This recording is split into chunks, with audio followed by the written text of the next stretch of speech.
बिस्मिल्लाहिर्रहमानिर्रहीम नहमदुहु व नुसल्ली अला रसूलिहिल करीम अम्मा बाद। मुहतरम नाज़रीन किराम, एक साहब है मोहम्मद सैफ अली, इनका सवाल है, अस्सलाम वालेकुम मुफ्ती साहब, जूही का नाम का मायने बताएं, ये नाम बच्ची का रखा जा सकता है?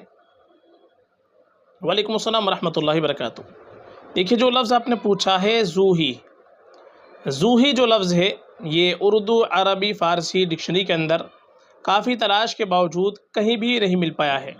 इसलिए जूही ज़ा के साथ हो या जूही दाल के साथ हो, ये नाम के एतबार से कोई लफ्ज़ नहीं बनता। इसलिए ये नाम ना रखा जाए तो ज़्यादा बेहतर है, क्योंकि ये बेमाना नाम मालूम होता है, मुहम्मल नाम मालूम होता है। इसके बजाय बेहतर ये है कि हम अगर बच्ची का नाम रखें तो ये ज़ुहा नाम रखें। ये लफ्ज़ आता है ज़ुहा, ज़ात के साथ में, बड़े हा के साथ में, ज़ुहा। इसके मनाते हैं सूरज की रोशनी, सूरज के चढ़ने का वक्त। तो ज़ुहा चाश्त के वक्त को भी कहा जाता है, सूरज की रोशनी को भी कहा जाता है। तो ज़ुहा के जो माना है वो अच्छे हैं। अगर ये नाम रखना चाहे तो माना के एतबार से ज़ुहा नाम ये रखा जा सकता है। और अगर आपने हो सकता है कि तलफ़्फ़ुज़ के एतबार से इसको गलत पढ़ लिया हो, ज़ुहा लफ्ज़ को तलफ़्फ़ुज़ में आपने देख कर के ज़ुही पढ़ लिया हो। उसी मरतबा ऐसा भी होता है कि तलफ़्फ़ुज़ होता है कुछ और, हम पढ़ लेते हैं कुछ और, तो उसी एतबार से फिर नाम चल जाता है।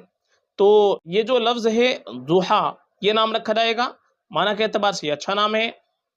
जो तलफ़्फ़ुज़ आपने लिखा है ज़ूही, ये काफ़ी तलाश के बावजूद हमको कहीं भी लुगात के अंदर नहीं मिल पाया है।